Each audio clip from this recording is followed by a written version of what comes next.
One of the biggest problems I see both in consulting and inside companies is when nobody actually knows what the scope is. Everyone's working hard, just not necessarily on the same thing. And it's wild because it doesn't start with bad intention, it starts with good people trying to solve fuzzy problems.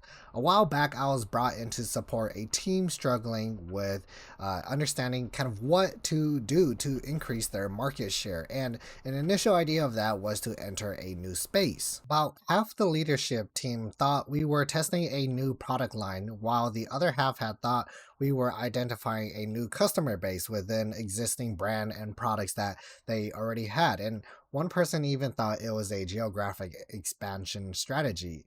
Everyone agreed that the scope of the project was growth, but nobody could define within the scope of the problem. So we'd actually spent the first 2 months just clarifying what we were actually solving while doing a bit of secondary research at hand. At the end of this, we realized we were missing something fundamental. What does market share even mean in their category? Was it a share of customers, share of spend, share of mind? Those are all three completely different strategies, and so we paused, reframed, and built a two-phase research plan. Phase one was qualitative, where we had sat down with key industry leaders and even from internally as well as externally to understand the existing and potential customers that they usually dealt with. Additionally, we found out their brand was strong in reliability and customer service, but weak in innovation and pricing transparency. And those were weaknesses that were exactly why their attempts to expand either globally or within the neighboring market had stalled before. Now, in phase two, we ran a quantitative study based off of the qualitative findings that we found, and it was actually a conjoint analysis along with a market sizing model to understand the adjacent markets that they perhaps wanted to expand upon, and if there was a total addressable market in the first place that would generate revenue on the first hand of launching into it. Now, here's what the data had shown. The industry that they wanted to enter was about 1.2 billion in annual spend, but only 15% of customers overlapped within their current base. Among that overlap, 42% were aware of their brand, but 9% just considered them when buying. So when we tested positioning scenarios, we were emphasizing innovation and price transparency along with where they had sat on the shelf when shopping in person.